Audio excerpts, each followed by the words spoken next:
কারণ যাহা হারাইয়া গিয়াছিল তাহার অন্বেষণ পরিত্রাণ করিতে মনুষ্যপুত্র আসিয়াছে। হ্যাঁ, মনুষ্যপুত্র এই জন্যই এসেছে যে হারিয়ে যায় তাকে খুঁজে পায়। হ্যাঁ, তাকে বের করতে। উনি কি হয়ে গেছিল? হারিয়ে গিয়েছিল। আজকে আমরাও একদিন কি হয়ে গেছিলাম? হারিয়ে গেছিলাম। আজকে আমাদেরকে প্রভু কি করলো? আহ্বান করলো, ডাকলো। আমরা যখন প্রভুর কাছে এসে গেছি আমরা নিশ্চিন্ত, আমরা নিশ্চিন্ত এবং সমস্ত ভার যখন আমরা প্রভুকে দিয়ে দিই তখন প্রভু কি করবে? অলৌকিক ভাবে কাজ করবে, যেটা তোমার কখনোই পরিকল্পনা নেই, সম্ভব নয়, কিন্তু তিনি তোমাদেরকে কি করবে? করবে, তোমাদের সঙ্গে সঙ্গে করবে। আমরা যদি জিরোমিয়া 33:3 পদটা একটু খুলে,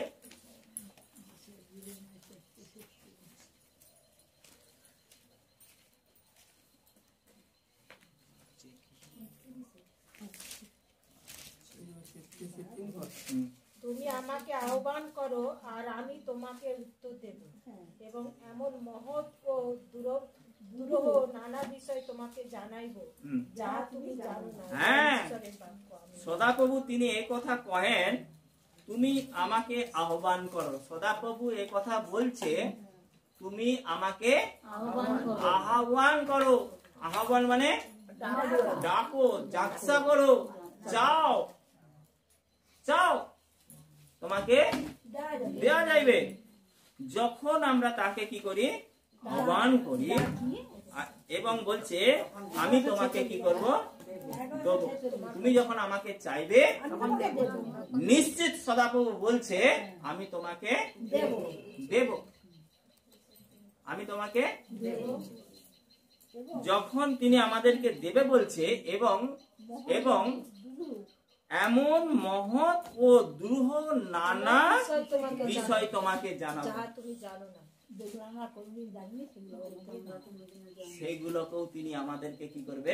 জানাবে, যেটা আমাদের পক্ষে কখনো হয়তো আমাদের কাছে প্রচুর কঠিন, হ্যাঁ, কিন্তু প্রভু বলছে আমি তোমাকে জানাবো, এর পথ তোমাকে দেখাবো, উদ্ধারের রাস্তা দেখাবো, পরিত্রাণের রাস্তা দেখাবো, তিনি দেখাবেন। আজকে সমস্ত দিকে রাস্তা কি হয়ে গেছে? বন্ধ হয়ে গেছে। হয়তো ডাক্তারখানার ডাক্তার বলে দিয়েছে আমার পক্ষে আর সম্ভব নয়, কিন্তু ঈশ্বর বলেছে যখন ওখান থেকে তুমি ফিরত এসছো তুমি বিশ্বাস করো আমার কাছে সকলে সম্ভব। আমি এক তাকে নতুন পথ দেখাবো আর তার দ্বারাতে সে কি হবে? পেয়ে যাবে। আর ডাক্তারও পরবর্তীকালে যখন চিকিৎসাতে যাবে তখন বলবো তো খুব সুন্দর হয়ে গেছে। ঈশ্বরের পক্ষে সম্ভব আছে, শুধু আমরা প্রভুর উপরে বিশ্বাস করি। হ্যাঁ, প্রভুর উপরে কি করবো? বিশ্বাস করব। এই জন্য যখন তারা প্রচুর পরিশ্রম করে নিয়েছে, 12 জন শিষ্য কি করেছে? 50 জন 50 জনকে 5000 জনকে খাওয়ায়, মানে কত নুইতে হয়েছে, কত পরিশ্রম হয়েছে, তাই না? আর অনেক পরিশ্রমের পর তাদের একটু শরীরটা সন্ধ্যের সময় সারা দিন তো খেটেছে এবং সন্ধ্যের পর মনে হয় যেন একটু যেন সোজা করি, কোমর সোজা করি, একটু শুয়ে পড়ি, এরকম মনে হচ্ছিল।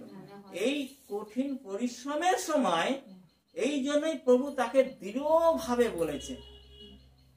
ওখানে যদি থাকে তাহলে হয়তো কারো গা হাতে যন্ত্রণা শুরু হয়ে যাবে, হয়তো কারো জ্বর হয়ে যাবে, কেন? অনেক পরিশ্রম করেছে। এই জন্য তাদেরকে দৃঢ়ভাবে বললো, কি বললো? তোমরা এপার থেকে ওপারে চলে যাও। এই জন্য যিশু তার শিষ্যদেরকে দৃঢ়ভাবে যখন দৃঢ়ভাবে বলে তখন তার গুরুত্বটা আলাদা। অর্থাৎ সে শিওর যে তোমরা এখানে থাকো না, তোমরা এখান থেকে চলে যাও, এপার থেকে। যেমন সালুকা গ্রামে ডিসেম্বর মাসেতে দিদির খাওয়া হয়ে গেছে, শুয়েও পড়েছে, যখন প্রভু আজ্ঞা করেছে দৃঢ় করে, দিদি আর শুতে পারেনি, যেতে হলো। যখন দৃঢ় করে বলে তার মানে তার কিছু তো গুরুত্ব আছে, আর উনি ঈশ্বরের সন্তান বলে উনি অমান্য করতে পারেন, ও আজ্ঞাকে এসেছিল। তো এইগুলোই হচ্ছে কোয়ালিটি। যখন যিশু দৃঢ় করে বলে তার মানে উত্তম যোজনা আছে, উত্তম যোজনা আছে। যখন উত্তম তো যোজনা আছে, শিষ্যরাও বিশ্বাস করলো, আর করে কি করলো, তারাও কি করলো, নৌকোকে নিয়ে অগ্রে পারে বৈঠসদার দিকে ইতিমধ্যে তিনি লোক দিওকে বিদায় করে দিয়ে চলে যাচ্ছে। নৌকোয় করে যেতে যেতে প্রভু কি করলো, যে সকল ভিড় ছিল সেই সকলকে বিদায় দিয়ে সেও পর্বতের উপরে উঠে প্রার্থনা করতে গেল। যখন চলে গেল, আর ঠিক প্রার্থনা সন্ধ্যার পর থেকে প্রার্থনা করতেছে, আর এরাও যেতে আছে। যখন বীজখানে চলে গেল, আর মাঝখানে যখন চলে গেল, তখন কি হয়েছে, প্রতিকূলে বাতাস বইতে আছে, আস্তে আস্তে বাড়তে। প্রতিকূল মানে কি, মুখোমুখি, যেই দিকেই যাবে সেই দিকেই বাতাস। আর যখন যেদিকে যাবে সেই দিকে বাতাস, মনে হচ্ছে যেন বাতাসের পালটাকে খুলে দিলে আর সঙ্গে সঙ্গে আবার সেখানে আবার নিয়ে চলে আসে।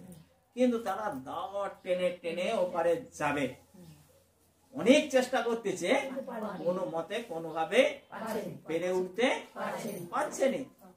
যখন যিশু প্রার্থনা করতে করতে বুঝতে পারলো যে তার শিষ্যরা বিপদে পড়েছে, কেন তাদের নৌকোর বাতাস প্রতিকূল ছিল, তারা ডার টানতে পারেনি। সে যখন চতুর্থ প্রহরে মানে 3টা থেকে, সেই রাত্রিতে 3টা থেকে 5টা পর্যন্ত বলা হয় চতুর্থ প্রহর। আর ওই চতুর্থ প্রহর যিশু শিষ্যদেরকে দেখতে পেল।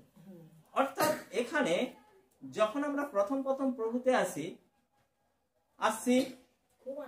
প্রভুকে ধন্যবাদ দিয়েছি, ভালো হয়ে গেছি। চলতে চলতে পাড়ার লোকও ভাবছে, আরে এই দিদিটার তো এরকম ছিল, এখন তো ভালো আছে, আনন্দে আছে, কোনো কিছু অসুবিধা নেই, খুব ভালো, খুব সুন্দর, খুব সুন্দর। প্রভুর কাজে যাচ্ছে, প্রভু একটা খুব সুন্দর অলৌকিক কাজ করতে, তারাও ভাবছে। কিন্তু তারাও একদিন বলছে, তাহলে আমরাও একদিন যাব, এরকম ভাবছে। তারাও একদিন এলো, কিন্তু এরকম আস্তে আস্তে সবাই জানতে পারতেছে। কিন্তু বিপক্ষ ঘর থেকে, বিপক্ষ পাড়া থেকে, বিপক্ষ গ্রাম থেকে, বিপক্ষ আত্মীয় স্বজন থেকে, যখন প্রথম তুমি প্রভুতে যাও তখন কিন্তু বাধা দেয়নি, যে তখন বলছে না না করো, ভালো। কিন্তু তুমি যখন বীজখানে চলে গেছো, মাঝামাঝি চলে গেছো, তখন পরিবার থেকে বাধা। সবচেয়ে প্রথমে বাধা কোথা থেকে আসে? পরিবার থেকে বাধা আসে, তারপরে পাড়া থেকে বাধা আসে, তারপরে গ্রাম থেকে বাধা আসে। কিন্তু যখন আসে, তুমি চিন্তা করো, যখন শিষ্যদেরকে এই বাধার সময়ে প্রভু পর্বতে ছিল, সেখান থেকে যখন দেখতে পেয়েছে, তাহলে আমাদের বাধার সম্মুখে যখন আমরা পড়ি, ধরো যখন আমার পরিবারের সঙ্গে প্রভুতে আসাতে সে বলছে, না তোমাকে এখন আর যিশু খ্রিস্টের যেতে হবে না, কেন বিভিন্ন জায়গাতে এরকম খ্রিস্টদেরকে ধরে ধরে মারতেছে। হ্যাঁ, তাহলে আমরা তাহলে অনেকেই বলতেছে, আরে যিশু খ্রিস্ট তো মুসলিম ধর্ম। আর দেখতে পাবো না বাইবেলে আব্রাহামের নাম লেখা আছে, নোহরের নাম লেখা আছে, আরে সবই তো মুসলিম নাম। তোমরা পড়েও আর তোমরা জানতে পারছো না, মুসলিম ধর্মতে চলে যাচ্ছ, খ্রিস্টান ধর্মেতে চলে যাচ্ছে। শুকর খাওয়া বাইবেলে নিষেধ।